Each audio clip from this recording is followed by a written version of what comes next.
안녕하십니까. 공존행동기계를 강의하는 임종현입니다. 이 시간에는 첫째 시간으로 공존행동의 기초사항에 대해서 여러분과 함께 알아보도록 하겠습니다. 이 부분은 우리가 1차 필기시험을 준비하면서 많이 공부했던 그러한 부분이 되겠습니다. 그런데 왜 다시 공부를 해야 되느냐? 우리가 실기시험에 있어서는 답을 맞추는 것도 중요하지만은 그 답을 도출해내는 풀이 과정 또한 아주 중요한 평가 항목이기 때문에 좀 더 정확한 풀이 과정을 공부하기 위해서는 이러한 기초 사항에 대해서 다시 한번 확인하는 것이 필요하다 해서 이 기초 사항에 대해서 다시 한번 확인해 보는 시간을 갖게 되는 겁니다. 그래서 먼저 단위계에 대해서 이제 알아보도록 하겠습니다. 아시다시피 우리가 단위는 SI 단위하고 중력 단위가 있죠. SI 단위라는 것은 이제 다른 말로 하면 절대 단위다 이렇게 이제 말도 하죠. 그래서 보면 최근에 국제적으로는 SI 단위가 이제 통용되고 있습니다. SI 단위가 통용되고 있고 우리가 필기 시험 봤을 때도 문제가 모두 SI 단위로 출제됐던 것을 기억하실 겁니다. 이에 반해서 이제 또 중력 단위가 있어요. 우리가 여태까지 많이 사용해 왔던 공학적으로 많이 사용해 왔던 중력 단위가 있죠. 그래서 단위는 이렇게 크게 SI 단위, 절대 단위, 중력 단위 해갖고 두 개를 크게 나누는데 그럼 그 차이가 뭐가 있느냐? 차이가 딱 한 가지가 있습니다. 우선 SI 단위는 길이의 단위로서는 미터를 사용하고 또한 질량이라는 걸 사용을 합니다. 킬로그램이라는 질량을 사용하고 또 시간으로서는 세컨드, 즉 초로서 이제 나타내게 됩니다. 이에 반해서 중력 단위는 길이하고 시간은 같아요. 길이로서 메타, 시간으로서 세컨드에서 초로 나타내는데 한 가지 차이가 난다면 질량 대신 힘이라는 킬로그램 F라고 표시되는 힘으로서 나타낸다 하는 것이 차이가 되겠습니다. 이것이 이제 SI 단위, 중력 단위 이게 구분하는 큰 차이점이고요. 그러면 여기에서 이 질량하고 킬로그램 F, 질량 킬로그램하고 힘 킬로그램 F의 차이는 무엇이냐? 먼저 그러면 1kg F라는 건 뭐냐? 1kg F라는 것은 요거 F라는 것은 지구에서의 중력 가속도를 나타낸다 이렇게 보시면 되겠습니다. 그렇게 함으로써 요게 힘이나 어떤 중량을 나타낸다 이렇게 보시면 되겠어요. 그럼 어떠한 힘이냐? 그래서 1kg F라는 것은 1kg의 질량에다가 지구에서의 중력 가속도 9.8m/s 자성이 작용이 되면 그때 그것을 우리가 1kg F라는 중력 단위로 나타내고 1kg F라는 중력 단위는 절대 단위, SI 단위로 바꾸면 어떻게 되느냐 할 적에 9.8N으로 나타내지더라 하는 거. 이게 아주 중요한 사항입니다. 이게 아주 중요한 사항이에요. 이거요. 이거 꼭 기억을 하셔야 되겠고요. 그래서 다시 한번 확인할 거는 중력 단위에서는 힘, 킬로그램 F라는 것을 사용한다는 게 SI 단위고 차이가 난다 이렇게 보시면 되겠습니다. 그러면 왜 이렇게 또 SI 단위, 중력 단위 이렇게 공부를 해야 되느냐? 우리가 아시다시피 필기 시험에 있어서는 SI 단위 위주로 나왔어요. 그거로 다 적용돼서 문제가 출제됐는데 아직도 실기시험에 있어서는 SI 단위하고 중력 단위가 혼합돼서 나옵니다. 특히 냉동 공조 쪽에서는 요 중력 단위가 많이 나타나고 있어요. 그래서 이 두 가지 단위를 다 알고 있어야 어떠한 문제가 나오더라도 여러분께서 대처할 수 있기 때문에 이 단위에 대해서는 여러분께서 확실한 감을 갖고 계셔야 돼요. 이렇게 해서 단위에 대해서 알아봤습니다. 그러면 이러한 단위를 한번 비교를 해보자. 단위를 비교를 해보자 보면은 여기서 이제 물리량이 쭉 나와 있어요. 길이, 시간, 질량, 온도, 힘, 압력, 일, 열량, 동력 이러한 물리량이 중력 단위하고 절대 단위, 즉 SI 단위로서는 어떻게 표시가 되는 건지 하는 것을 나타낸 게 되겠습니다. 그래서 이제 길이의 단위로서는 메타로 이제 똑같고 시간도 초로 똑같습니다. S라는 것이 세컨드 해갖고 초를 나타낸 거예요. 그런데 이제 세 번째 질량, 중량이랬는데 중력 단위에서는 킬로그램 F라는 중량으로서 나타내고 절대 단위에서는 킬로그램 질량으로서 나타낸다. 이렇게 됐습니다. 그래서 다음에 온도로는 중력 단위나 절대 단위 도시로 나타내고 국제 단위에서는 이제 K로 나타나는데 이건 따로 말씀을 드리겠습니다. 그 다음에 힘이라는 건 뭐냐? 우리가 물리에서 배울 적에 힘이라는 것은 어떠한 질량의 가속도가 곱해졌을 때, 가속도가 작용되었을 때 나타나는 것이 힘이다 또는 중량이다 이렇게 보시면 되겠습니다. 그래서 중력 단위에서는 그걸 킬로그램 F, 이게 뭐라고 그랬어요? 1kg의 질량에다가 F라는 게 지구에서 중력 가속도 9.8m/s 자승이 작용된 것을 우리가 킬로그램 F로 나타낸다 이렇게 말씀을 드렸어요. 근데 절대 단위에서는 어떻게 되느냐? 이것은 말 그대로 1kg의 질량에 1m/s 자승을 나타낸 거. 이것이 그 절대 단위에서 힘을 나타내는 그러한 단위가 되는 겁니다. 그럼 압력이라는 건 뭐예요? 압력이라는 것은 우리가 어떤 단위 면적에 작용하는 그 힘의 크기죠. 중량의 크기라든가 힘의 크기를 나타냅니다. 그래서 중력 단위에서는 그걸 킬로그램 F가 중량 힘이죠. 그거를 단위 면적에 작용하는 중량 이렇게 나타냈고, 절대 단위에서는 질량 위주로 나타내기 때문에 요거를 질량으로 나타내면 킬로그램 퍼 메타 퍼 세크 자승이 되는 겁니다.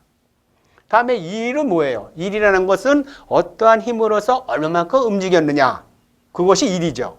그래서 여기에 보면 중력 단위에서는 1kg F라는 힘을 가지고, 여기 F가 되겠죠? 1m를 움직였을 때 그거를 우리 2kg F 메타 이렇게 나타난다는 거고, 이걸 절대 단위로 나타내면 킬로그램 메타 자승 퍼 세크 자승으로 나타낸다 이런 얘기가 되겠습니다.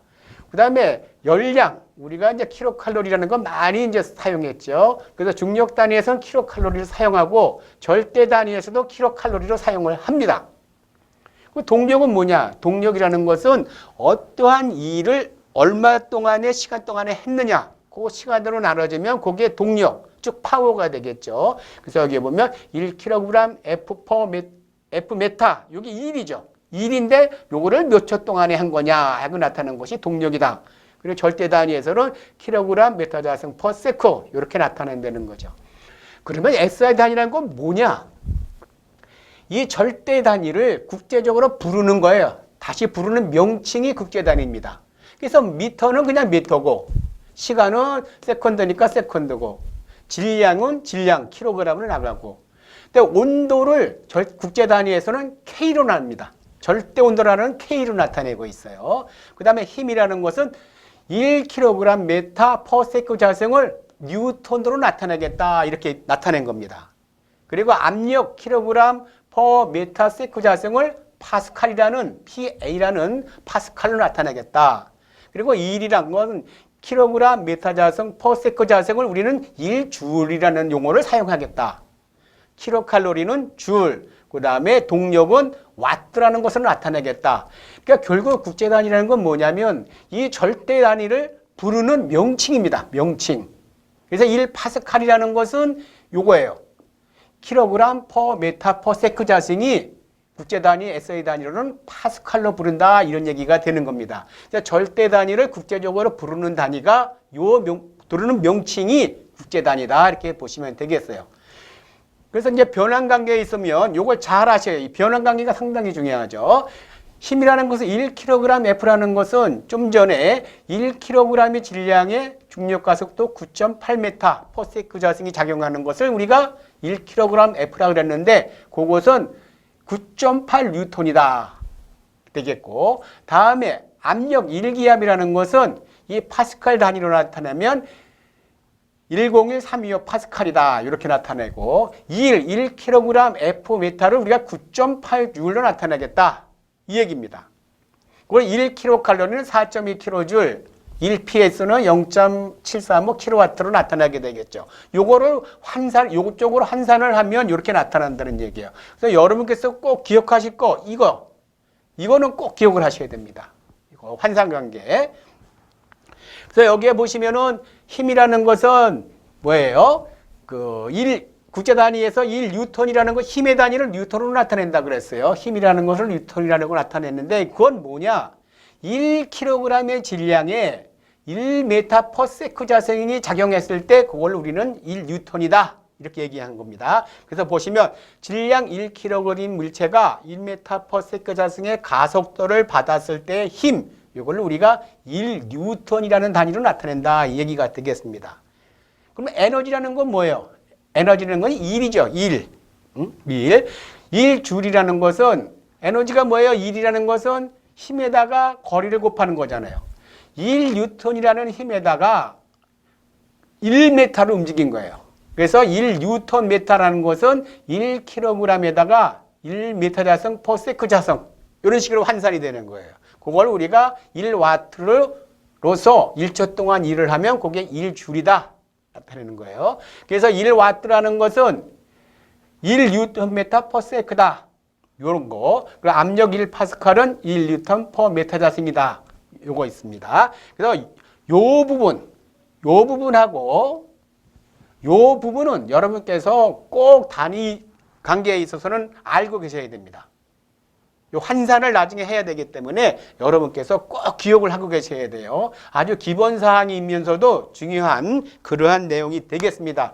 요것이 정확하게 습득이 되어야 우리가 문제를 풀이하는 데 있어서 그 정확한 그 풀이 과정이 되겠습니다. 왜냐하면은 문제에 있어서 이런 그 중력 단위하고 국제 단위가 혼합돼서 나오기 때문에 이러한 환산 관계를 알고 있어야 정확한 문제가 풀이가 될 수가 있는 겁니다. 그래서 다시 한번 이 단위 비교표 있어갖고 이 환산 관계요. 환산 관계는 여러분께서 달달달 외우고 계셔야 됩니다. 그래서 유도해도 되는데 유도할 시간이 없으니까 이런 거는 바로바로 머리에서 나올 수 있도록 암기해 두시는 것도 하나의 좋은 방법이다 이렇게 생각이 됩니다. 이렇게 해서 이제 단위 관계를 알아봤고요. 다음에 이제 기본적인 단위로서 온도 있죠. 템퍼러처.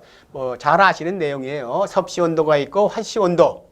그 다음에 이제 그 절대 온도 이런 게 있는데 그 내용에 대해서는 뭐 잘 아시니까 그 큰 설명은 필요 없을 것 같고요. 단지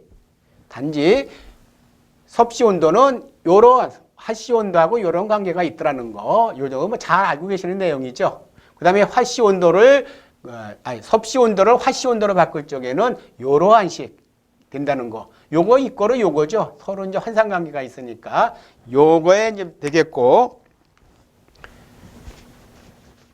다음에 중요한 게 이제 그 다음에 그 절대 온도예요. 절대 온도. 절대 온도. K로 나타내는 거. 섭씨 온도로 마이너스 273.15도씨가 기준이 되는 온도다. 그래서 켈빈온도, 요거는 켈빈이라고 읽어요. 요거는 랭킨이라고 읽고, 켈빈 온도 K는 섭씨 온도에다가 273.15를 더하면은 그게 켈빈 온도, 즉 절대 온도가 된다는 얘기고, 이 랭킨 온도는 화씨 온도를 그 절대 온도로 고치는 거, 그 관계입니다. 그래서 우리는 주로 이걸 많이 사용하게 되겠죠. 이거 아주 중요한 식이다. 이렇게 보시면 되겠습니다. 그래서 우리가 섭씨 온도라는 건 뭐냐? 물이 어느 점을 0도씨로 본 거예요. 0도씨. 물이 끓는 점을 100도씨로 본 거죠.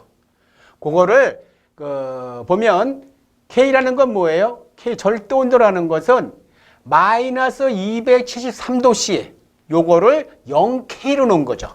0K. 그러니까 어느 섭씨 온도를 절대 온도로 나타내려면 273.15를 또는 요거를 그냥 273이라고 이제 대개 사용을 합니다. 이 1호를 생략하고 이런 것은 약간의 차이가 있는 거니까 어쨌든 273.15가 좀 더 정확한 값이지만 우리가 통영결제는 273으로도 많이 한다는 거 겸해서 알고 계시는 게 좋겠습니다. 이게 절대 온도예요. 온도에서 아주 중요한 것은 절대 온도 K, 켈빈 온도다. 이렇게 보시고 그 섭씨 온도를 켈빈 온도로 바꾸는 거는 꼭 알고 계셔야 됩니다. 요게 어디서 중요하느냐? 요거는 나중에 그 냉동기의 성적 개수 같은 거 구할 적에 꼭 이렇게 환산되는 그러한 내용이 있습니다. 그래서 켈빈 온도를 꼭 알고 계셔야 된다. 이렇게 말씀드려야 되겠고요. 다음 이제 열량이죠. 열의 양이죠. 뭐 열의 양. 여기는 이제 보면 단위가 이제 킬로칼로리, 중력 단위 많이 사용을 하고 최근에 SI 단위로는 킬로줄을 많이 사용합니다. 킬로줄 또는 뭐 줄이죠. 줄로 나타내는데 1킬로칼로리라는 건 뭐냐? 표준 대기압하에서 순수함물 1kg을 14.5도에서 15도 15.5도씨까지 1도씨 올리는데 필요한 열량이다. 이게 중요한 게 아니고 1kcal라는 그 열량은 우리가 BTU라는 단위가 있어요. BTU로는 3.968 BTU고 요거를 SI 단위로 바꾸면 4.2kJ의 1의 열량에 해당되더라. 중요한 거 1kcal는 결국 뭐예요? 4.2kJ이다. 요거 반드시 알고 계셔야 됩니다. 1kcal는 4.2kJ라는 요 관계요. 요거는 꼭 알고 계셔야 돼요. 그래서 요걸 환산하면 다시 한다면 그 1kJ는 0.24kcal가 됩니다. 요걸 역으로 이제 요거를 1로 나누면 0.24가 되겠죠. 요 관계. 그러니까 요거 하나 알고 있으면 뭐 이건 당연히 알게 되겠죠. 그래서 1kcal라는 열량은 4.2kJ의 열량과 같더라는 거. 그래서 그거를 꼭 기억을 하셔야 됩니다. 요거 아주 중요한 사항이에요. 그다음에 1BTU라는 걸 한번 읽어보시고 1BTU는 여기서 1kcal가 3.968 BTU니까 0.252kcal이라는 거 요거는 문제 필기시험에는 나올 수 있는 그런 문제가 되겠고 실기시험에서는 요게 이제 아주 중요한 사항이에요. 1kcal는 4.2kJ이다. 일CHU라는 것도 이제 뭐 참고로만 보시면 되겠고 1J라는 것은 뭐냐? J라는 것은 1의 단위, 1이 있고 또 열량이죠. 1J라는 것은 1Nm의 1에 해당하는 에너지다. 그래서 1J라는 것은 0.24칼로리다. 아까 1J이 여기서 1kJ이 0.24kcal였죠. 하지만 1J라는 건 kJ라는 거 1J는 요거의 1000분의 1이니까 0.24칼로리가 되겠죠. 그래서 요거 하나만 알고 계시면 되겠습니다. 요거요. 요거 반드시 알고 계셔야 돼요. 1kcal는 4.2kJ의 일량에 해당한다는 거. 이거 꼭 기억하고 계셔야 돼요.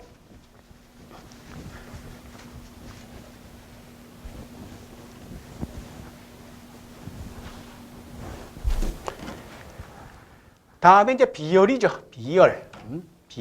어떤 물질 1g의 온도를 1도씨 또는 1K 변화시키는데 필요한 열량이다. 비열이요. 그래서 비열에는 정합비열, 정적비열, 비열비 이런 용어가 사용되는데 정합비열 CP로 나타내는데 압력이 일정한 상태에서요. 비열. 대표적인 거 공기는 0.24kcal이에요. 0.24kcal. 그래서 이거를 SI 단위로 보면 1.01이 되는데 이것은 정확한 값은 아니에요. 이게 실제로 문제에 있어서는 문제에 나온다 그러면 이런 건 주어집니다. 왜냐하면 이 값이 정확한 값이 아니기 때문에 문제 출제하면서 이러한 비열값이라 이런 거는 주어지게 돼 있어요. 뭐 공기 0.24는 일반적인 얘기가 되겠지만 이 SI 단위에 대해서는 이 환상관계가 있기 때문에 일반적으로 주어집니다. 그래서 꼭 외울 필요는 없어요. 단지 요 정도는 알고 계셔야 되겠죠. 다음에 정적비라는 건 뭐냐? 최적이 일정한 상태에서의 비열. 공기는 0.17이다. 요것도 기본적으로 알고 계셔야 되겠고, 그 다음에 요거를 SI 단위로 바꾸면 0.72kJ/kg K가 되더라 하는 거. 그래서 요 두 가지만 있으면 요걸 환산하면 되겠죠. 되겠고. 그다음에 비열비 이것도 아주 중요한 거예요. 요건 나중에 이제 압축기 같은 거 공부할 적에 냉동 쪽에서 많이 나오는 그런 얘기가 되겠어요.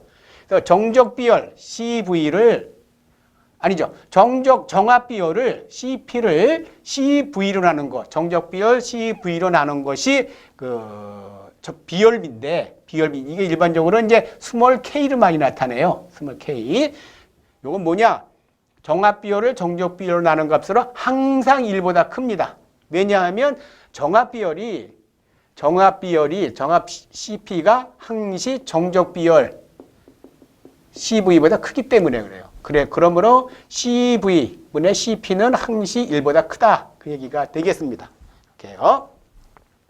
그래서 공기에 있어서는 1.4다. 이런 것도 기본적으로 알고 계셔야 돼요.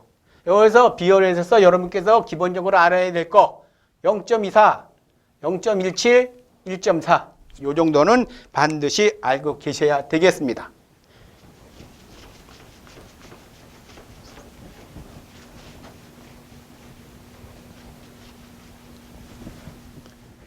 다음에는 이제 지금 비열비를 봤고요.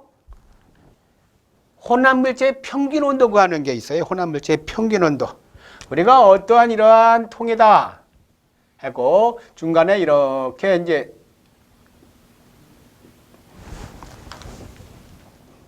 칸막이를 놓습니다. 칸막이를 놓고 중간에 구멍을 뚫어 놓으면 이쪽에 A라는 물체를 집어넣고 여기에 B라는 물체를 넣으면 결국은 나중에 혼합이 되겠죠.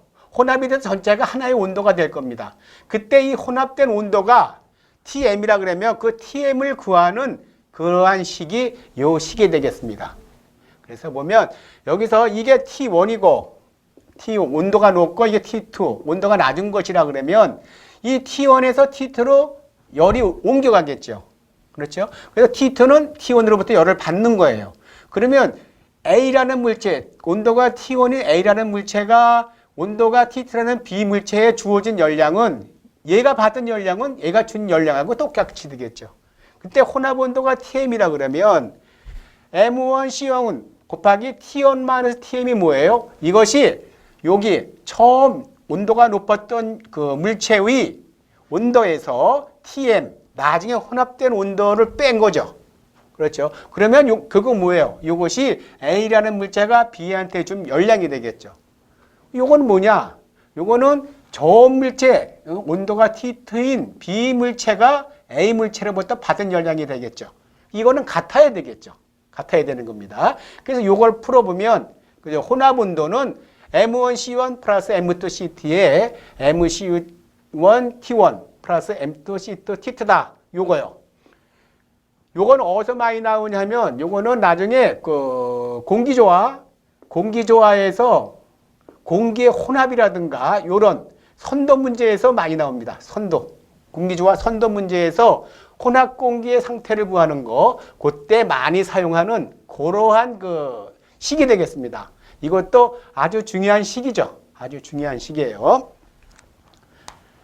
이게 이제 혼합 물질의 평균 온도입니다. 그 다음에 주요 물질의 비열 해가지고 나와 있는데 여기서 이제 물 같은 거는 상식적으로 알아야 되겠고요. 얼음도 0.5, 공기 0.24, 증기 0.44. 여기서 이게 왜 필요하느냐? 기본적으로 어떠한 그 문제에 있어서는 이런 값은 기본적으로 알고 있다고 생각하고 이걸 주어지지 않는 경우도 있어요. 근데 대부분에 있어서는 주어지는데 어떤 때는 이걸 주어지질 않아요. 그래서 이 정도는 여러분께서 꼭 알고 계시는 게 좋습니다. 여기에 SI 단위로 이렇게 바꿔진 거, 요거는 참고적으로 보시면 돼요. 이것은 그 계산하는 사람마다 또 적용하는 그 범위에 따라서 소수점 두째짜리, 뭐 셋째짜리까지 나타내는 경우도 있고 그렇습니다. 그래서 요건 참고로 보시고요. 특히 시험 문제에 있어서는 그 SI 단위에 대해서는 주로 주어집니다. 문제에서 주어지니까 구태여 외울 필요는 없을 것 같아요. 단지 이 킬로칼로리 단위로 나온 거 이런 것은 기본적으로 알고 계시는 게 좋겠다 이런 말씀을 드립니다. 특히 이 물의 비열, 얼음의 비열, 그 다음에 여기 이런 거는 나중에 냉동에서 많이 적용되는 그러한 게 있습니다. 그런 게 뭐 공기, 증기 같은 거는 우리가 이제 공조 쪽에서 많이 사용되는 그러한 그 숫자가 되겠어요. 어쨌든 여기에서 물, 얼음, 공기, 증기에 대한 이 킬로칼로리 비율은 여러분께서 좀 알고 계시는 게 좋겠다 하는 말씀을 드립니다.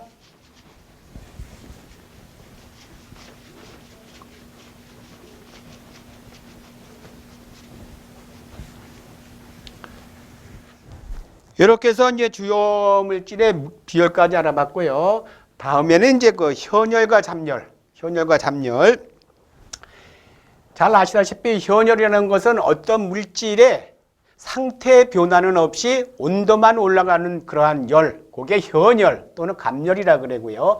잡열이라는 것은 어떤 물질이 온도의 변화 없이 상태만 변하는 거, 상태만 변할 때 들어가는 열, 그러니까 눈에 보이지 않는 열이죠. 그게 잡열입니다. 잡열이라는 게 잠겨있는 열이라 그런 얘기인 겁니다. 그래서 다시 보면 물질의 상태 변화 없이 온도만 변화하는데 소요되는 열량. 그리고 잡열이라는 것은 물질의 온도 변화 없이 상태만 변화하는데 소요되는 열량. 이것이 현열과 잡열에 대한 정의입니다. 그래서 잔멸에 있어서는 증발할 때